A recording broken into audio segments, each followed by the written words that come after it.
The sun began to set, and the shadows grew so long that Hare's heirs cast shadows which reached the edge of the clearing. "Now is the time to build a small fire," said Abba, "before it becomes too dark to see." And he built a small, neat fire out of a few twigs. "A fire should be small," he said.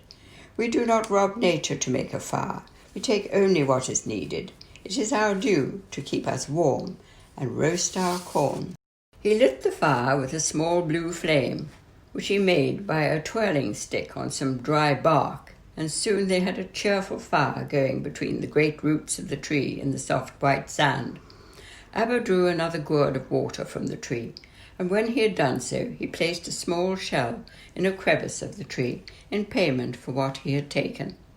Never steal when you are able to leave a token payment for the generosity shown to you by the earth. To steal is to diminish oneself and causes pain. The honourable stand fearless and erect. To steal is to steal from oneself. "Fetch the sandwiches," cried Hare.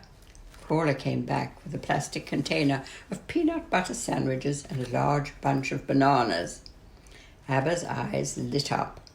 He had a particular fondness for bananas and soon reduced their number to a pile of skins. Lion took out his rucksack from behind a rock and produced a tin of spam, which Hare opened for him, as his paws were rather large. Why did nobody look upwards? Because they were far too interested looking at each other. Many a good meal has been spoilt by a slight oversight. The salt forgotten, or the tin opener left behind. But out here on this enchanted plain, they had all of them failed to raise their eyes, and when they turned to open up the peanut butter sandwiches, they had vanished as mysteriously and silently as if they had grown legs and walked. The pile of banana skins had also walked. Abba struck his forehead 3 times with his fist, as if in pain, and began to laugh. "Bobby John," he gasped. "Oody Bobby John," and pointed above his head, ducking as a shower of twigs greeted his interest. Above their heads sat 3 young baboons. They watched as they tried to open the container. They shook it one way and then tried another. They bit it and kicked it and threw it at each other with hoots and snarls. Then they turned upside down and tried to open it with their toes. One, bolder than the others, tried his teeth on the lid, which he eventually pulled off. To their astonishment, he handed out the sandwiches in an orderly fashion, like Mrs. Slingsby Jones at the village fete on Sunday. The banana skins were returned with no such ceremony.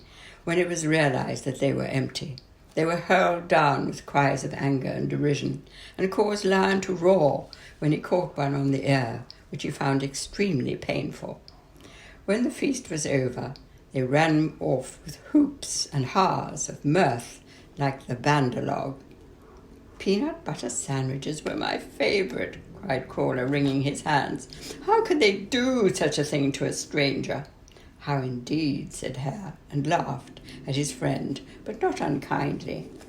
One by one the stars came out in the heavens and cast their glow on the enchanted circle of the firelight audience. Lion spoke with a catch in his voice.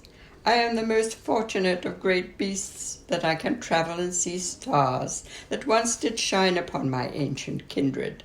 These same hills still stand where they did hunt. Lit by these stars, they knew by name Orion the hunter with his sword, the great dog and the crow, sea serpent and the whale." He gave a deep sigh of emotion and gazed upwards. "I very lucky Lion," he finished simply. Then Chameleon descended to sit upon his shoulder. "It is well the baobab saw my birth, and she will be witness to my death as well. And all the travelling I have done is up and down her leathery trunk and in among her shining leaves and milk-white flowers, and so I spend my hours. Here nature sends the world to me. Each independent eye I have is witness to her generosity.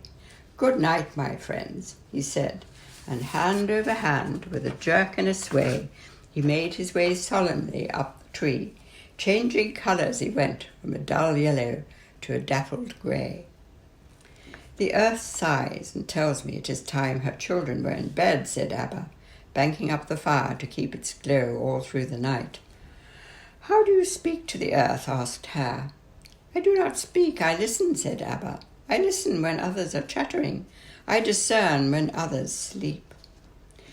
Is it an art to be learnt? Asked Lion. It is an ability which grows, said the small man. But I am next of kin to earth and sky. They feel they can speak to me and be heard. All imagination, said Crawler. You have a lively imagination, my friend. And you have a lively tongue, replied Abba. And for you the earth will remain silent, and the stars will sing to themselves.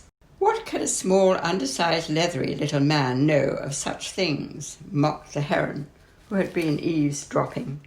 Do not judge by appearances. What I am is how I see myself. I am a creature of amazing skill. I hunt, I paint, I survive with the help of my earth mother, where others perish because of their greed and disrespect for life. And he took up his simple lute, made from a long stick, a thong of willow bark and a small yellow gourd. He played a tune so moving in its simple notes, the other animals were almost in tears. When Mother Earth was young, she wished of Father Sky a son, tall as a krantz and twice as strong, swifter than the fleet gazelle. But that was when the earth was young. When she beheld this noble son, he was so fleet he could outrun the dawn, and soon was gone. So she wished of Father Sky another boy, who by and by would comfort her in her old age. And I was born a pygmy sage, and when I sleep, my pygmy chest lies close against Earth Mother's breast.